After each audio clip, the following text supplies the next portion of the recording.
청년 수련회를 하면서 즐거운 신앙생활이었는데, 첫 번째 강의를 제가 했고요. 두 번째는 이제 배 목사님이 하셨고, 그리고 결론은 오늘이다.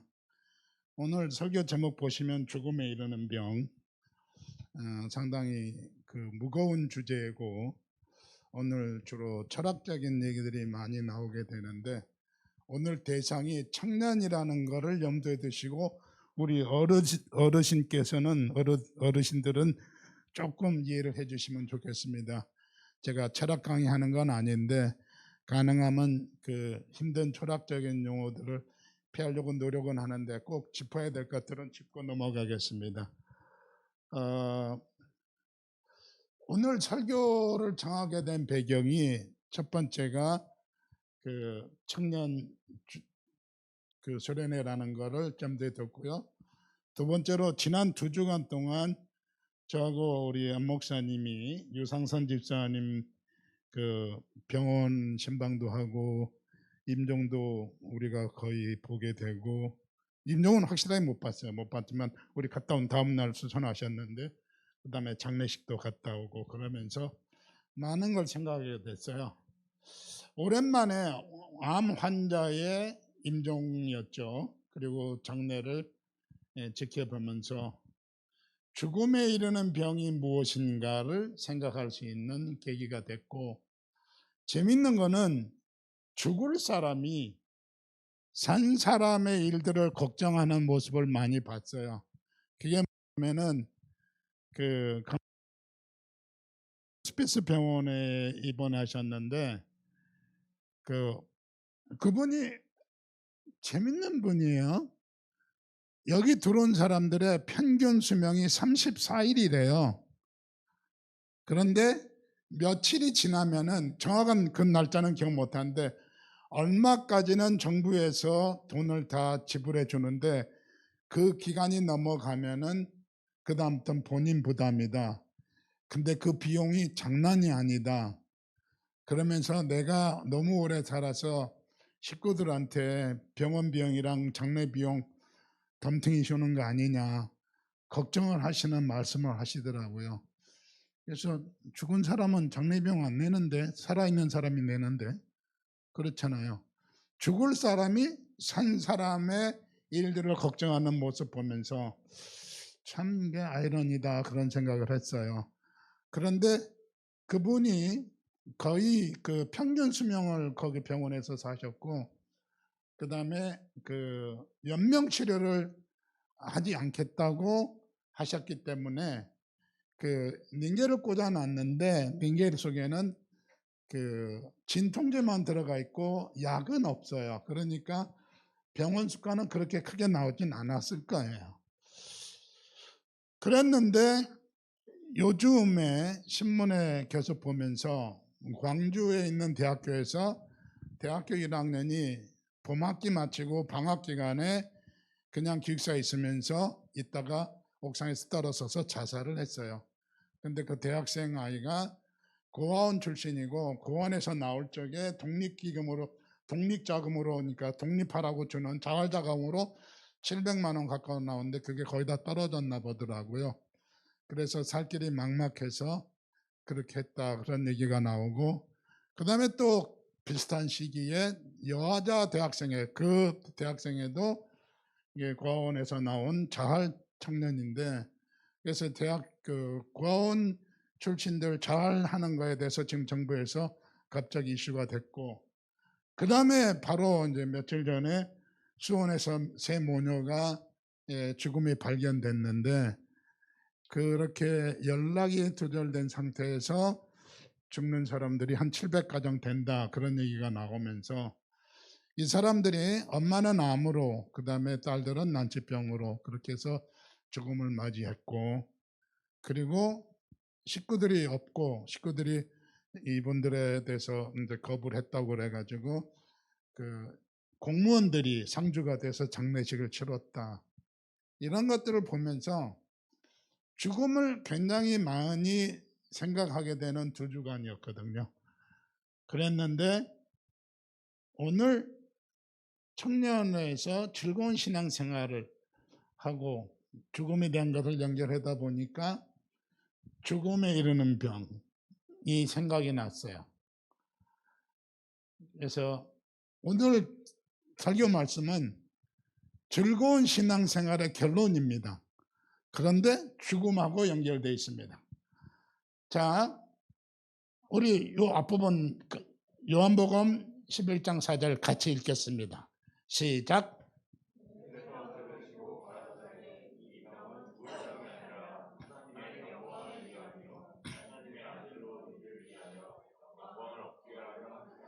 예, 저기 이 병은 죽을 병이 아니라 제가 이렇게 이탈리아어로 넘겨놨어요.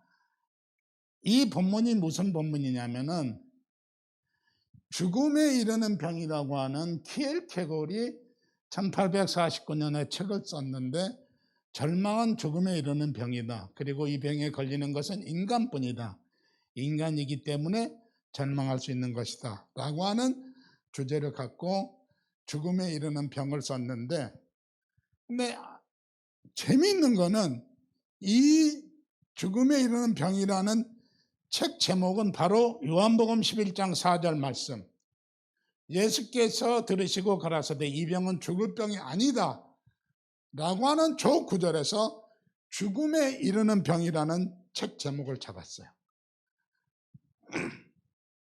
이제 이게 어떻게 된 얘기냐면은 이 키엘케골이라고 하는 사람은 덴마크 사람인데 굉장히 어린 나이에 젊은 나이에 죽었어요.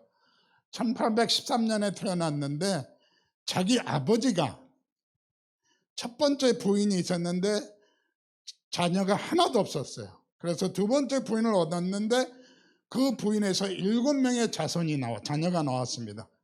그런데 이 자녀들이 너무 일찍 죽었어요. 그러다 보니까 아버지가 기독교인인데 아주 신앙이 좋은 사람인데 자기 첫 번째 부인에게서 애를 못 낳고 두 번째 부인에게서 애를 낳았더니 하나님이 나를 벌하시려고 자녀들을 일찍 불러가셨다. 그렇게 생각하면서 죽음에 대해서 굉장히 고민했던 사람. 그래서 이제 이 키엘케골은 아버지가 57세, 아버지가 57세, 엄마가 40세가 넘은 후에 굉장히 늦게 태어난 사람입니다. 근데 재밌는 거는 제가 이때까지 들은 걸로는 늦게 태어난 애들이 되게 똑똑하더라고요.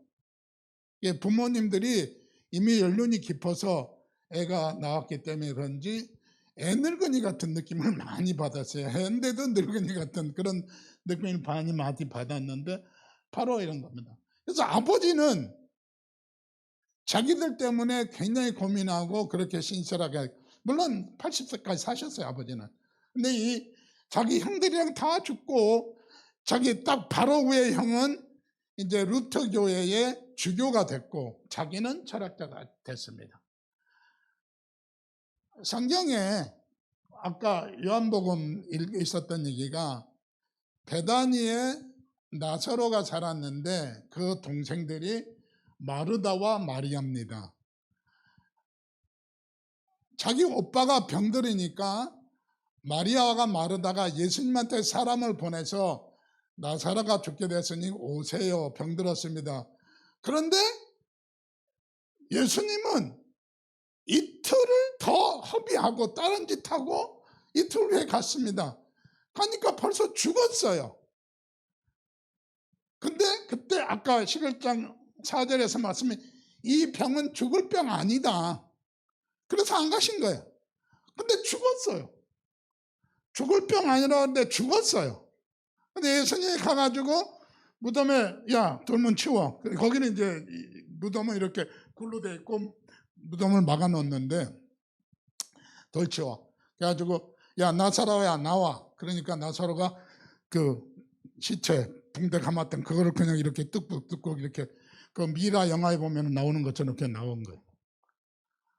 그래서 이 키엘케골이 이 성경 말씀 요한복음 11장 4절 말씀에 이 병은 죽을 병이 아니다 라고 하는 그 말씀을 근거로 해서 죽음에 이르는 병이라고 하는 제목을 잡았어요.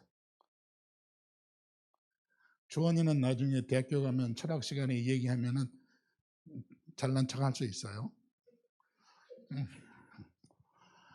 그러면은 죽음에 이르는 병을 설명하는 것이 아니고 죽음에 이르지 않는 병을 설명하려고 죽음에 이르는 병을 써버린 겁니다.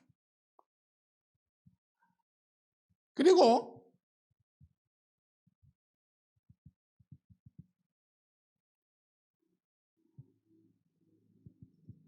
지금 뭐 내가 잘못됐네. 오케이, 놔두세요. 킬케고르가 저렇게 철학자가 될 수 있었던 것은 당시에 유럽 사회가 산업혁명이 일어났고 영국의 산업혁명, 프랑스의 산업혁명으로 엄청 잘 살게 된 겁니다. 당시에 독일 국민의 70%가 농부였대요.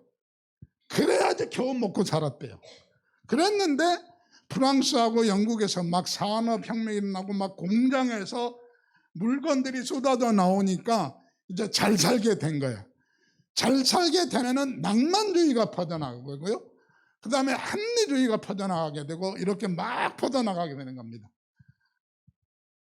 그랬는데 그 당시에 그렇게 이제 잘 살게 되니까 뭐가 나왔냐면은 마르크스의 공산주의 사상이 나왔어요. 공산주의는 공동으로 생산하는 게 공산주의잖아요. 그러니까 공동으로 생산해서 우리 잘 살아보자. 모든 사람이 똑같이 살자. 그래가지고 이 산업혁명과 공산주의 사상이 쫙 퍼져나가고 사회주의 사상이 유럽에 쫙 퍼져나가게 됐어요. 근데 그때에 이 킬케고르는 죽음에 이르는 병이라는 책을 썼습니다. 같은 시기에 두 책이 나왔는데 마르크스의 공산주의 책은 엄청 히트를 쳤는데 이 킬케고르의 죽음에 이르는 병이라는 책은 전혀 인기가 없었어요. 근데 그가 죽으면서 앞으로 50년 후에 이 책이 빛을 볼 것이다 라고 하고 자기는 일찍 죽었어요. 50년 후에 무슨 사건이 터졌느냐면 제1차 세계대전이 터졌어요. 그 잘 살다고 생각했고 공산주의가 퍼져나갔다고 생각했는데 그래서 소련도 독일하고 같이 싸우는 연합군 쪽이었잖아요. 소련도 그때는 공산주의 국가였죠. 그러다 보니까 전쟁에서 사람들이 죽어나는데 잘 살면 뭐해? 내가 죽으면 끝인데. 내가 없는 세상은 아무 의미가 없다고 생각하는 불교 사상처럼 천상천하 유아독존. 내가 없는 세상은 의미가 없는 세상이다 라고 생각하게 되는 거예요. 좀 커피와 교회가 잘 되고 모든 사람들이 다 잘 돼. 근데 나 혼자 죽어. 그럼 뭐야? 그런 생각이 전쟁터에서 퍼져나가면서 허무주의가 생기는 겁니다. 그래서 제가 대학교 1학년 때 허무주의, 실존주의 사상이 엄청 유행했어요. 그때 그레임 그린이 썼던 권력과 영광이라는 파워 앤 글로리라는 책도 우리 독서그룹에서 같이 읽어야 된다고 해서 그때 이제 허무주의 책으로 그때 같이 읽었고요. 그리고 기독교 사상인 킬케고르의 죽음에 이르는 병도 엄청 많이 읽혔죠. 그런데 역으로 이 킬케고르는 예수님이 이 병은 죽음에 이르는 병이 아니다라고 하는 걸 갖고 당시에 낭만주의 사상에 빠져가지고 하나님과의 관계보다는 물질의 세계로 넘어가는 유럽 사회를 보면서 하나님께로 돌아와라. 이 모든 것은 죽음이고 예수님께 소망이 있다라고 하는 걸 퍼뜨리기 위해서 이 책을 썼던 겁니다. 그러니까 굉장히 넌센스죠. 역으로 쓴 거니까. 그렇다고 하면은 킬케고르 인간에는 뭐 했느냐? 지금 세상 사람들이 산업혁명으로 잘 살게 되니까 물질주의로 빠져나가고 공산주의 사상으로 빠져가게 되니까 인간이 뭐냐는 것을 고민하게 되고 인간은 유한한 인간이다. 생명이 있다. 근데 생명이 기간이 있다. 하지만 기독교인은 영성으로 넘어간다. 그래서 무한성과 유한성의 복합체로 본 겁니다. 인간이라고 하는 것은 나이 들어서 죽지만은 그 죽음이 인생의 끝이 아니라고 본 거죠. 그래서 시간성과 영원성입니다.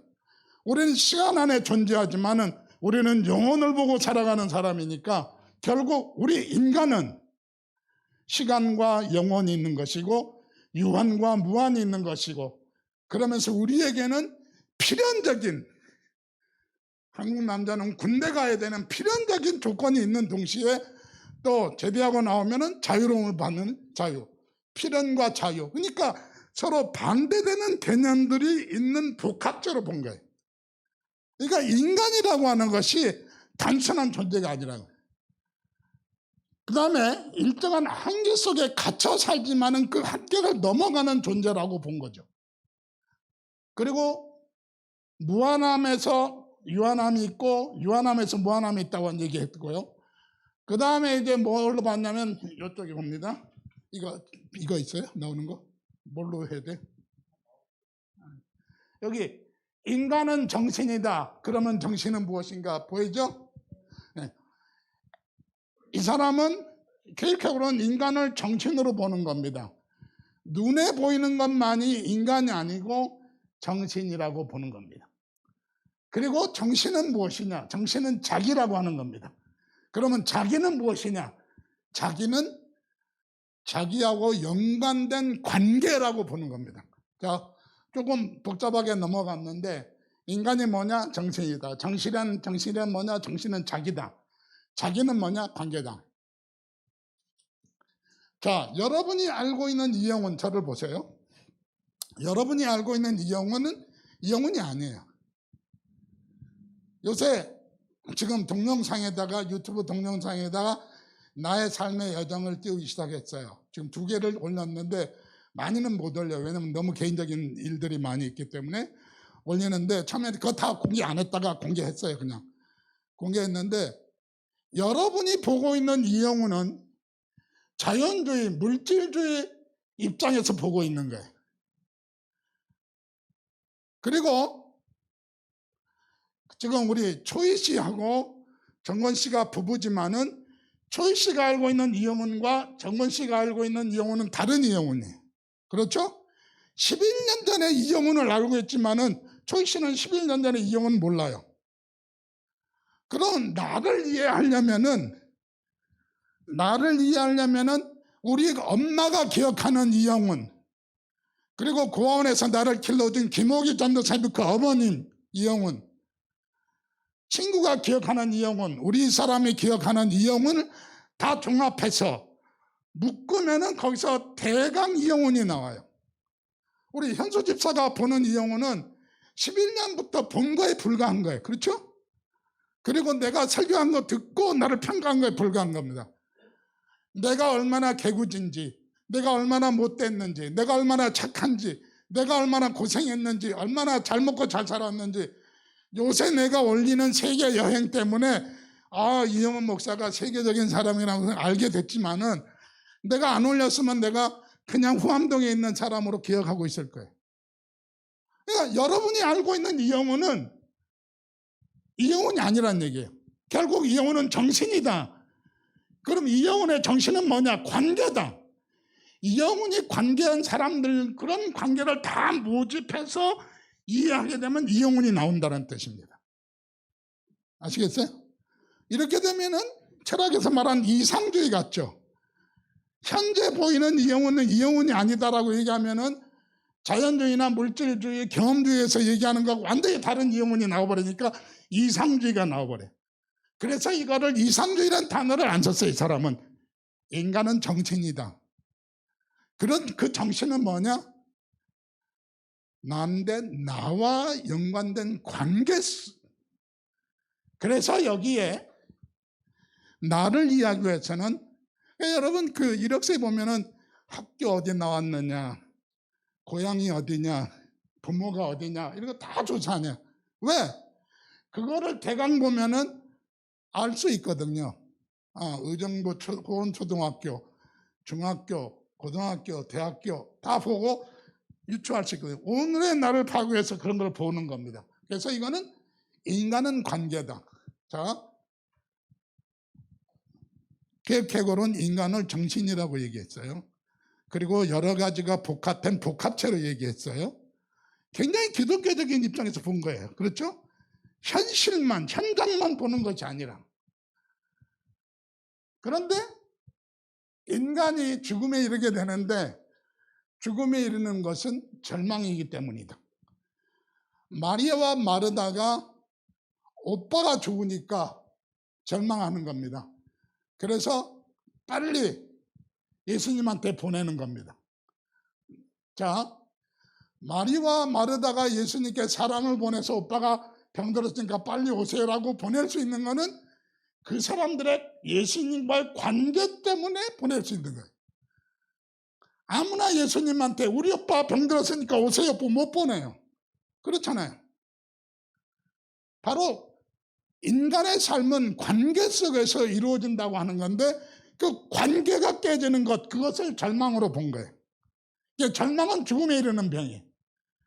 절망은 정신적인 병이고 자아의 병이고 자기와 자신에 대한 관계가 분열되는 겁니다.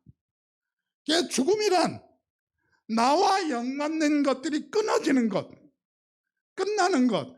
그래서 어떤 사람은 절망은 모든 사람들이 나를 떠났다고 생각할 적에, 여러분 직장 생활 하다가 너무 힘들어, 아무도 안 도와줘, 에이, 그리고 끝. 그리고 끝내버리는 경우가 있어요.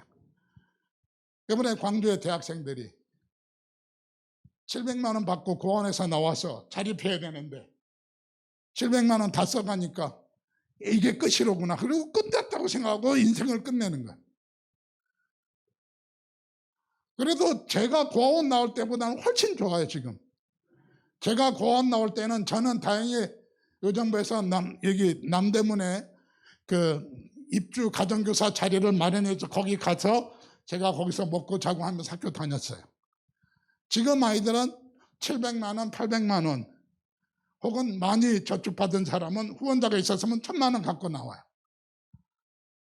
그게 떨어지면 그것이 내 인생의 전부라고 생각했으면 저렇게 인생을 끝낼 수 있어요. 자, 여러분이 의지했던 것들, 돈들, 관계들, 이런 것들이 끝났다고 생각하는 게 절망이라고 하는 겁니다. 그래서 죽음은 관계의 끝이라고 보는 것이고 절망을 관계의 끝으로 보고 있습니다. 그래서 1편에서는 그렇게 얘기했고요. 2편에서는 절망은 죄라고 얘기했어요. 왜? 기독교인의 입장에서 볼 적에 절망하면 안 되는데 절망하고 있으니까. 죄는 인간이 하나님 앞에서 하나님의 관념을 가지고 절망적으로 자기 자신을 잘못 해석하는 거다 보는 거죠. 하나님의 형상대로 지음받은 창조된 인간이 사랑하며 살도록 했는데 그렇게 못 산다고 하는 겁니다. 그리고 절망을 일반적인 사전적인 의미에서 볼 적에는 모든 희망을 체념하는 것, 그리고 포기하는 거라고 하는데 포기는 전략적이지만 체념은 상실감이다. 그렇게 돼 있어요. 자, 또 일반적으로는 절망을 바라볼 것이 없게 되어 모든 희망을 끊어버린다.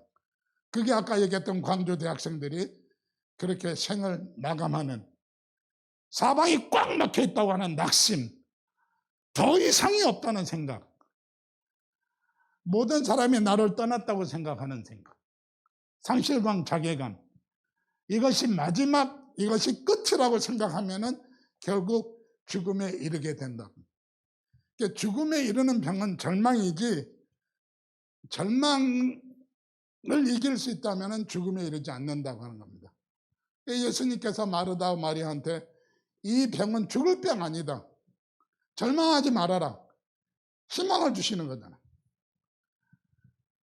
절망의 종류는 세 가지를 얘기했는데 조금 난해하긴 해요. 절망에서 자기 자신을 의식하지 못하는 경우, 이거 절망이고요. 절망에서 너무 자기 자신이라고 하는 것, 자기에게 집착하는 것, 이것도 절망이고요. 그 다음에 절망에서 자기 자신이라고만 하는 경우, 첫 번째는 아무 의식도 없이 그냥 맹목적으로 사는 것, 절망이고요. 남들 사는 대로 따라가면서 사는 것, 이게 절망이고요. 나만을 고집하면서 억지 부리는 거, 이거 절망이라고 보는 겁니다. 자, 결론으로 들어갑니다. 케일케고는 절망의 극동 방법이 뭐냐? 하나님과의 관계 회복이다. 아까 절망은 관계가 끊어진 거라고 얘기했어요. 그러면서 희망을 얘기했는데, 크리스찬에게는 죽음에 이르지 않는 병, 그것이 크리스찬에게는 있다라고 합니다. 크리스찬에게는 죽음에 이르는 병이 없다라는 겁니다. 크리스찬에게는 세상에 죽음에 이르는 병이 없음을 여기서 다시 역설적으로 죽음에 이르는 병으로 설명하고 있어요. 요한복음 11장 4절 아까 읽었던 부분인데요. 예수께서 들으시고 가라사대 이 병은 죽을 병이 아니라 하나님의 영광을 위하며 하나님의 아들로 이를 인하여 영광을 얻게 하려 하심이라. 그래서 케일케고는 한 손에는 하나님, 한 손에는 나를 잡고 두 개를 연결하라, 그렇게 제안을 하고 있는 겁니다. 그런데 이것이 한 번 연결하는 것이 아니라 계속해서 연결돼야 된다. 날마다 숨쉬는 순간마다, 아시는 거죠? 날마다 숨쉬는 순간마다 우리가 주님과 함께 있을 때에 그것이 연결의 고리가 된다고 하는 겁니다. 그 야고보서 4장 8절에 보니까 하나님을 가까이 하라, 그러면 하나님이 너를 가까이 하시리라, 그렇게 말씀했어요. 제가 박사 논문을 신앙 발달에 썼다고 얘기했죠. faith라고 하는 단어를 쓰는데, 제가 공부할 때는 faith development를 유행했고요. 최근에 와서는 spiritual development라는 단어를 쓰고, 영성을 spirituality라고 얘기하는데, 영성이란, spirituality란 뭐냐? relationship with God in Christ라고 번역이 되어 있어요. 이게 무슨 얘기냐면은 하나님과의 관계가 영성이다. 그것을 다른 말로 십자가로 얘기할 적에는 하나님과의 시기적인 사랑의 관계, 이웃과의 수평적인 사랑의 관계. 지난번에 제가 설명할 적에 예수님께서 말씀하신 것처럼 바리새인들이 와서 질문했잖아요. 이 많은 계명의 첫 번째 계명이 뭡니까? 그것은 내 이웃을, 하나님을 사랑하는 것, 하나님 사랑, 그 다음에 이웃 사랑, 두 번째가 이웃 사랑. 이게 십자가가 그렇다는 얘기고, 자, 그 다음에 이제 관계라는 얘기 있습니다. 아까 인간은 뭐냐? 인간은 정신이다. 정신이 뭐냐? 자아다. 자아란 뭐냐? 그것은 관계다. 정신을, 나라고 하는 정신, 나라고 하는 나를 표현하기 위해서는 관계를 설명해야지 그 사람이 제대로 표현된다고 했는데, 그 관계가 뭐냐? 영어로 relationship입니다. 그런 관계가 어떻게 이루어지느냐? 만남을 통해서 이루어진다. 그 만남이 뭐냐? 만남이 영어로 여러 단어로 쓰는데 제일 많이 쓰는 단어가 미팅이에요. 미팅인데, 미팅하고 그 다음 단어가 인카운터링인데, 미팅은 이렇게 만나는 것이 미팅이고, 인카운터링은 지속적으로 인간관계가 이루어지는 겁니다. 제가 그래서 밤에 어저께 아들들한테 편지를 이메일 카톡 보냈어요. 야, 미팅하고 인카운터링을 어떻게 구분해? 그랬더니 큰아들이 significant relationship으로 번역을 하라고 얘기했고, 그 다음에 샤는, 둘째 아들은 deeper relationship으로 그렇게 번역을 했어요. 그러니까 미팅은 잠깐 만나는 것이 미팅이 되지만은, 만남이 되지만은, 한국말로 그냥 만남이에요. 근데 인카운터링 하면은 나와 더 깊은 관계에 농도가 짙은 만남이. 그리고 우리 변호사는 아들 얘기할 적에 significant relation, 특별한 관계라고 하는 겁니다. 인카운터링 하니까 보통 기독교에서 청소년들 리더들하고 얘기할 적에는 encountering with God 그런 단어를 많이 써요. meeting with God 단어는 안 써요. 그러니까 어저께도 우리 그 정건 씨하고 초아 씨한테 물어봤는데, 결혼했을 때하고 지금 차이가 벌써 관계에서 차이가 난다. 차는 나는데 그냥 똑같은 단어 써요. 사랑해? 그런데 사랑의 농도가 달라요. 지금은. 그렇죠? 약혼 때하고 결혼식 때하고 지금하고 농도가 달라진 겁니다. 지금은 인카운터링이라고 하는 단어를 쓴다는 거예요. 자, not a meeting but an encountering. 미팅이라는 만남이 아니라 교제가 이루어지는 깊이가 있고 특별한 관계를 갖고 있는 인카운터링이 중요하다는 얘기를 했습니다.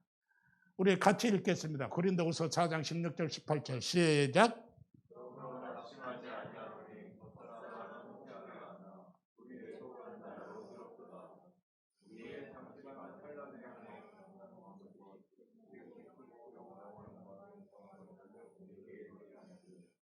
우리의 돌아보는 것은 보이는 것이 아니요 보이지 않는 것이니 보이는 것은 잠깐이요 보이지 않는 것은 영원합니다.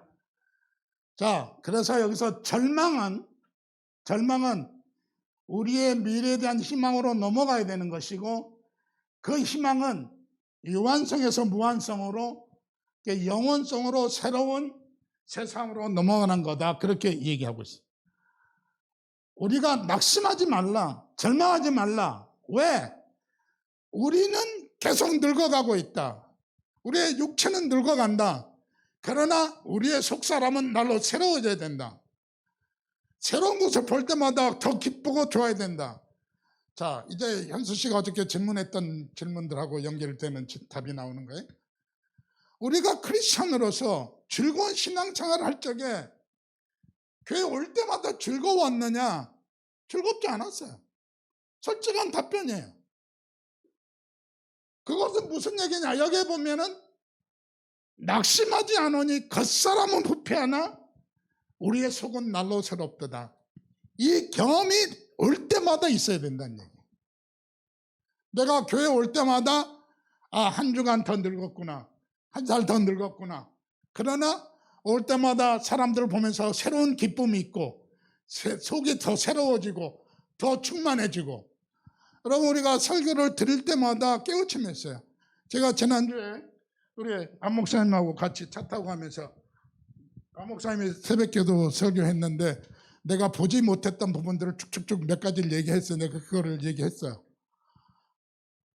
그렇게 70년 동안 성경을 듣고 읽고 설교도 했는데 같은 구조를 놓고도 다르게 보는 입장에서 보니까 새로워지는 거예요. 관점이 달라지고 관점이 새로워지고 기분이 좋아지는 거예요. 우리 초이스도 어저께 얘기했잖아요. 새로운 거 보고 새로운 거 경험하게 되면 기분이 좋아진다. 우리 교회 오면서 사람들이 질문하는데 대답을 못하지만은 이제 날마다 말씀 연구하면서 내 대답해 줄 수 있는 새로운 것들을 발견해야 되니까 그것이 기쁨이다. 즐거움이다. 그렇게 얘기했어요. 우리 청년들 우리끼리 얘기할 적에. 자, 절망이 희망이 될 수 있는 거는 무엇이냐? 일단 뒤로 갔다가 잠깐만요. 아니 거기 아니야. 됐어요. 여기 있어요. 이게 나한테는 흐려가지고 시편 42편 한번 같이 읽습니다. 시작.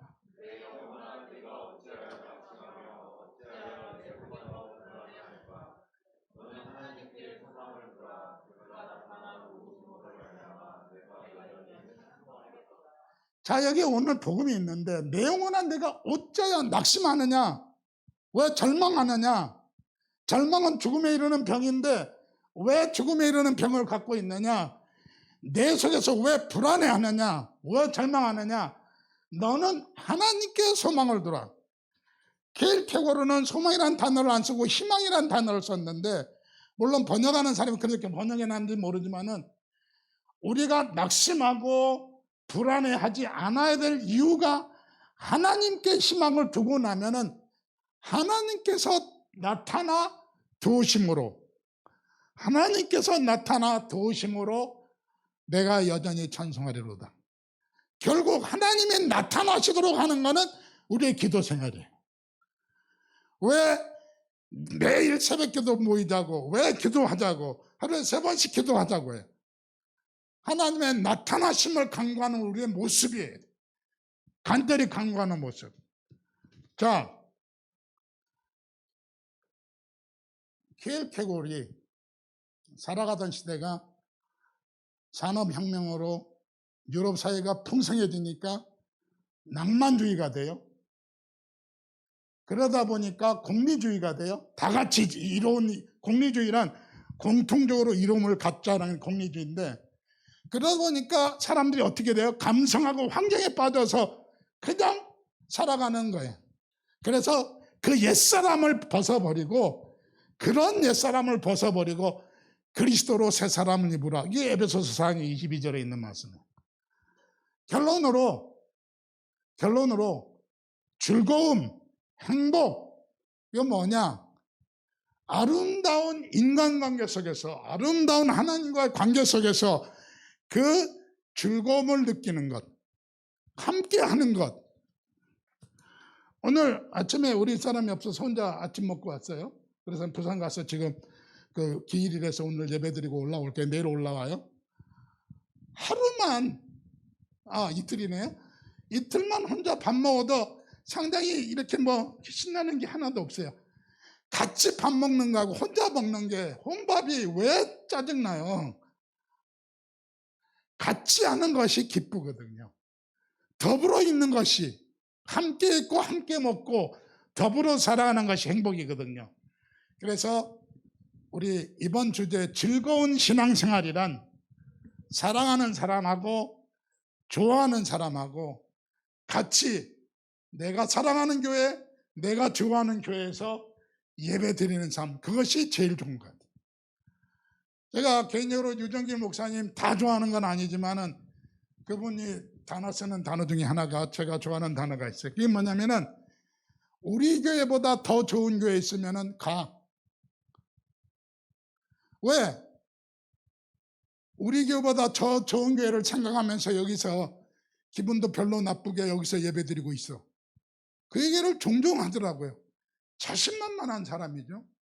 저는 제가 지금 다녀본 교회가 세계적이잖아요. 인도네시아 교회도 여러 군데 다녔고, 뭐 남미의 교회도 다녀봤고, 미국에 있는 교회도 수없이 다녔는데 제가 왜 커피와 교회에 있겠어요? 여기 짜증나는 교회라서 내가 여기 짜증 안 나게 하려고 있겠어요? 아니에요. 내가 좋아하는 교회, 내가 사랑하는 교회, 이 교회보다 더 좋은 교회 있으면 나 떠나겠죠. 저는 그럴 거예요. 안 목사님이 이 목사님 나가요. 그러면 나 나가야지. 오지 마요. 그러면 나가야지. 여러분, 즐거운 신앙생활이란 내가 좋아하는 교회에 내가 좋아하는 사람하고 함께 예배 드리는 것이 가장 행복한 예배 생활입니다. 아멘. 그런 자신감이 없으면은 커피교회 오지 말아야 돼요. 다른 교회, 제가 좋아하는 교회, 진짜 저기 좋은 교회 발견했으면 그걸로 가요. 안 목사님이 나한테 뭐라 할지 모르지만 나는 그렇게 추천하고 싶어요. 커피와 교회보다 좋은 교회 딱 가야지. 왜 여기 있어요? 크리스찬의 즐김이 뭐냐? 기쁨으로 전도하고, 즐거움으로 전도하고, 즐거움으로 성경 말씀 읽고, 즐거움으로 성경 가르치고, 즐거움으로 섬기고 봉사하고, 즐거움으로 기도하고, 즐거움으로 묵상할 적에, 그것이 연속적인 하나님과의 인카운터링입니다.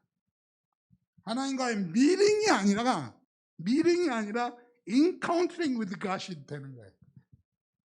저는 커피와 교회 모든 성도들, 특별히 이번에 수련회를 하는 우리 청년 모든 사람들이 바로 하나님과 인카운터링 하면서 모든 신앙생활이 즐거운 신앙생활이 되기를 주님으로 축원합니다. 기도합니다. 사랑의 하나님 감사합니다. 하나님, 커피와 교회가 최고로 좋습니다. 그 믿음으로 우리가 이곳에서 신앙생활합니다. 그 믿음이 깨지지 않도록 우리가 늘 기쁨으로 함께 기도하고 함께 전도하고 함께 섬기고 함께 말씀을 나누는 저희들 되게 하여 주시옵소서. 예수님의 이름으로 간절히 기도드립니다. 아멘.